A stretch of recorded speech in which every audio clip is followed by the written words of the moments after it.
Liftoff.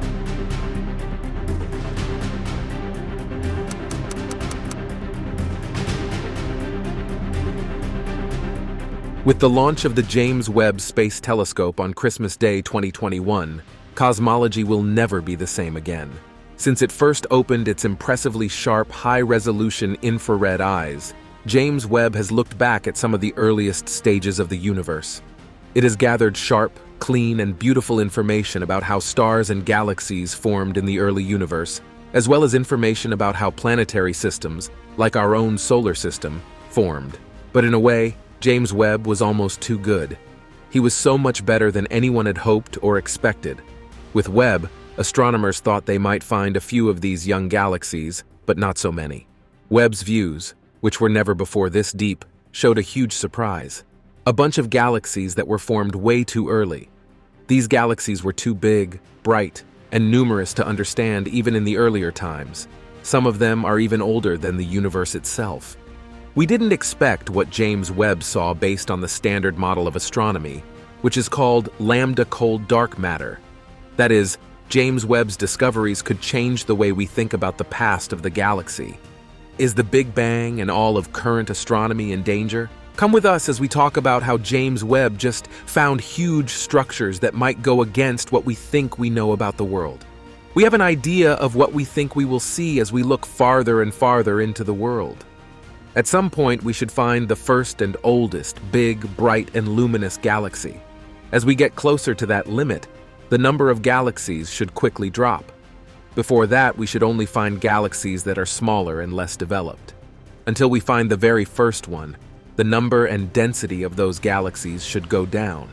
Before that, we should only have seen single star groups and proto-galaxies. These should have been very blue, very young, and in low numbers. It should be true that the very first stars and star groups should appear at some point in the past. After that, the only bright source that should be visible is the glow left over from the Big Bang. When we look into the universe's deepest parts and study these galaxies, we're basically asking the universe how it grew up and became what it is now, since we have a model of it that includes dark matter, normal matter, dark energy, and some radiation. There is a way to guess what we might see in the universe at any given time. We can test that model by looking at these faraway objects through the James Webb Space Telescope's spectroscopic tools. This lets us see if we really understand the universe we live in, or if and how we need to change our picture of the universe. In many ways, the James Webb Space Telescope is changing science. It lets us look into the atmospheres of exoplanets and take beautiful pictures of things happening far away in the universe. But one of the most important things it has done for science is allow us to see galaxies that are so far away that it's like going back in time. There are many projects looking at the sky to find some of the oldest galaxies we have ever seen. These include Webb's SIR and the Cosmic Evolution Early Release Science Survey. Scientists first pointed Webb at areas of the sky that looked like they had nothing in them to look for these faraway galaxies. What they saw was very strange. There were a lot more very old galaxies than anyone thought they would find. Some of them were found just a few 100 million years after the Big Bang. One of the top researchers on SIR, Mela Bagley from the University of Texas, says that the theory models didn't say that these should be there. We still don't understand how someone could see such a bright galaxy so early. One galaxy stood out right away in the SIR's data, Maisy's galaxy, named after one of the researcher's daughters and her father. It's 13 billion years old, which makes it one of the oldest galaxies ever seen, and it's brighter and bluer than anyone thought it would be. As Bagley said, the most shocking thing about Maisy's galaxy was how it fit into the world. This is a cool world to live in.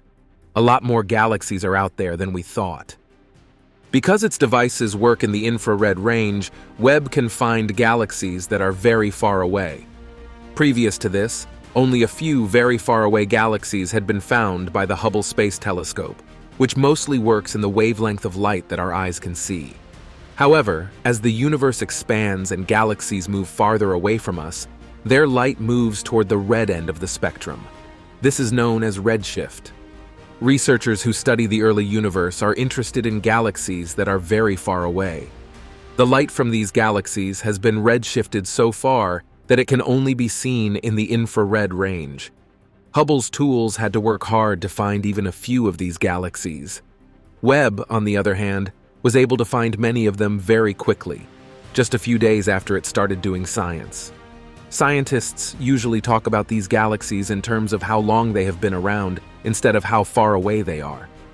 Scientists will talk about a galaxy as being from a few 100 million years after the Big Bang instead of being billions of miles away from Earth.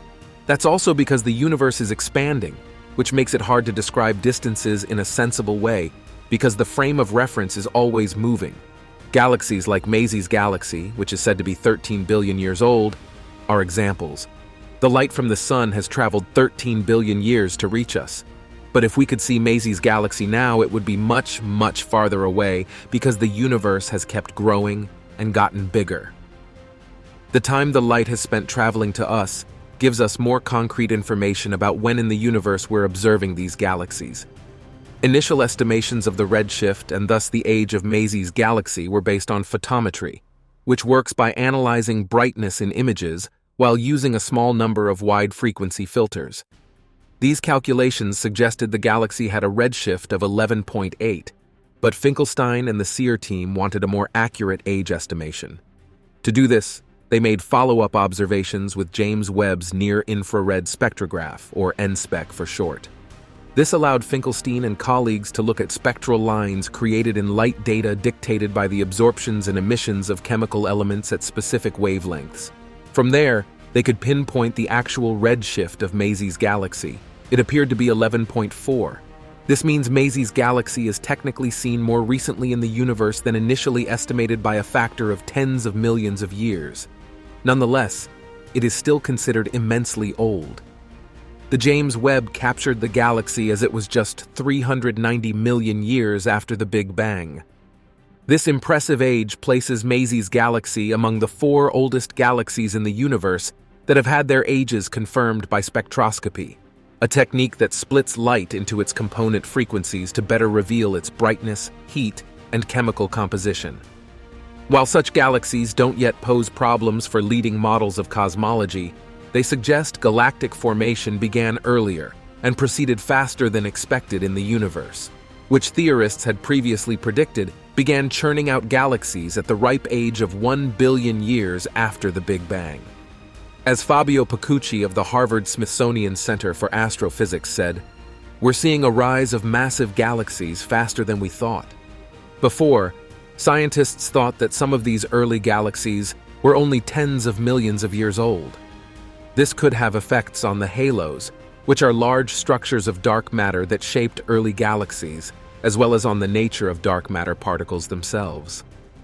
One of the big open questions is, what is dark matter? Asks Sandro Tacella of the University of Cambridge. The first generation of galaxies is a sensitive probe for different dark matter models. Researchers had already made models of what early galaxies would look like, but Webb quickly disproved them. When James Webb started looking for early galaxies, he found a lot more of them than anyone had thought, and they were also much brighter. Light is a double-edged sword in these galaxies. It's what lets us study them, but there's a lot more of it than astronomers thought.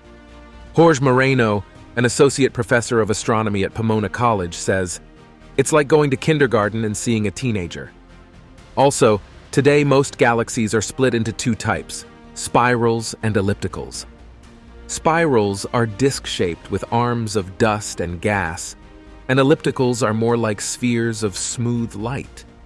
Scientists used to think that any galaxies from this early time in the history of the universe would have been too young to have. Astrophysicists are questioning the age of the universe because these galaxies have a lot of structure and brightness. They are trying to figure out how massive galaxies could have formed so early in the universe's history. One researcher has suggested that the universe is about twice as old as was thought before.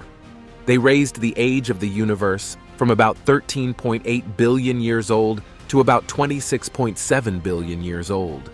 That's an interesting theory, but it doesn't seem to make sense. However, it's worth noting that even before the James Webb Space Telescope, scientists knew that the early universe was a very different place from the universe today. Its galaxies were made almost entirely of hydrogen and helium, were shaped by tendrils of dark matter, and hosted enormous bright stars that lived fast and died young. While the laws of physics haven't changed over the past billions of years, the scale of the universe has, and that affects how those physical laws apply to galaxies. When the universe was smaller and denser, that affected the ways in which stars formed in complex ways. As Bagley explained, if the universe is smaller, the density inside galaxies and outside galaxies is probably higher. If it's dense and hot, the gas won't collapse to form stars. If it's dense and cold, then you could get a ton more stars. Another way in which the early universe was fundamentally different is in its overall chemical composition. Heavy elements like metals were almost entirely absent in the early universe because these elements were primarily formed within stars and spread by their explosive deaths called supernovae. It took several generations of stars to spread these heavier elements through the universe and to be absorbed into stars similar to those we see today. The population 3 stars were the earliest stars that we think may have existed. The population 1 stars of today are the youngest stars. They were bigger, heavier, bluer, and gave off more ionizing radiation than stars do now. These differences come from the way stars make heat and light, which is called fusion. For a star made of only hydrogen and helium to do fusion, it has to be hotter and denser. Anyway, James Webb was built primarily to transform our understanding of the early universe, and telltale evidence gathered by the James Webb Space Telescope suggests we're closer than ever before to finding elusive first stars of the universe. All of this discussion of billion-year-old history might seem rather abstract, but in fact it's directly relevant to understanding the universe as we see it today, and as the James Webb Space Telescope is revealing in greater detail than ever before. That's because astronomy operates on such long timescales that we can't watch objects like galaxies across their lifespans. Most galaxies we see around us today look like the Milky Way, but we can't see them develop over time. To study that development, we need to look for distant and ancient galaxies, which Bagley refers to as baby pictures of the Milky Way. This is all about understanding how our Milky Way formed. It sounds cliché, but before we can understand where we are and where we're going, we need to understand where we came from. In addition, on the hunt for alien civilization, NASA has just revealed that 17 discovered exoplanets could house subsurface oceans buried below thick sheets of ice. These worlds, much like the icy moons of Jupiter, could therefore be promising places to search for biosignatures, chemical signs of life. While the exact composition of these worlds remains unclear, estimates of their surface temperatures from previous studies point to them being significantly colder than Earth. They're also each less dense than Earth, despite being roughly the same size as our planet. As Lynn Quick of NASA's GED Spaceflight Center said in a statement, "Our analyses predict that these 17 worlds may have ice-covered surfaces, but receive enough internal heating from the decay of radioactive elements and tidal forces from their host stars to maintain internal oceans." In other words, while their host stars may not provide conditions warm enough to keep water in liquid form on their surfaces, these planets may exhibit processes that can generate heat below their surface, like the stretching and compression of rock inside a planet as it gravitationally interacts with its sun, for instance. This could provide significant amounts of internal heat, enough to sustain a subsurface ocean. The radioactive decay of heavy elements inside the core of a planet can provide intrinsic heat as well. Thanks to the amount of internal heating they experience, all planets in our study could also exhibit cryovolcanic eruptions in the form of geyser-like plumes, Quick said. Cryovolcanism, meaning in short, ice volcanoes. The study drew on what we know from the geyser activity of 2 of Jupiter's moons, Europa and Enceladus. 2 of the exoplanets named in the research, Proxima Centauri b and LHS 1140b, were particularly promising candidates for having oceans relatively near the surface, since our models predict that oceans could be found relatively close to the surfaces of Proxima Centauri b and LHS 1140b, and their rate of geyser activity could exceed Europa's by hundreds to thousands of times. Telescopes are most likely to detect geological activity on these planets, said Quick. Follow-up observations of these worlds will likely include astronomers capturing the emission spectra of light traveling through these planets' atmospheres. Chemicals and molecules erupted into the atmosphere from cryovolcanic activity may hold clues as to whether life might exist in the cold, dark depths of these worlds. In a one-of-a-kind event, scientists just announced that Mars's atmosphere, once as thick as, if not thicker than, Earth's today, is leaking into space. About 11,000 kilograms of Mars's atmosphere are pushed away every second by the incessant solar wind, the speedy stream of charged particles routinely blasted from the sun, which pervade the solar system and even reach beyond Pluto. But for a rare 2 days last December, some of that wind went away. Its sudden and dramatic disappearance caused the atmosphere on Mars's sun-facing side to swell by nearly 4 times its usual size, from its usual 800 kilometers to over 3,000 kilometers. The peculiar event was recorded by a NASA orbiter named MAVEN, short for Mars Atmosphere and Volatile Evolution, which has been observing both Mars's atmosphere and its response to the Sun's behavior since 2014. MAVEN's data showed other aspects of the Martian system, including the teardrop-shaped magnetosphere, the bow shock, and the ionosphere, expanded similarly. As Jasper Halikas, a professor of physics and astronomy at the University of Iowa and a member of the MAVEN team, said, "We're really off the charts here. This is something that we haven't seen at Mars before with MAVEN." The atypical episode, the first in nearly a decade of MAVEN's career, occurred after a fast-moving region of a solar wind overtook its slower counterpart and swept up the lad's material, leaving behind a sparse region.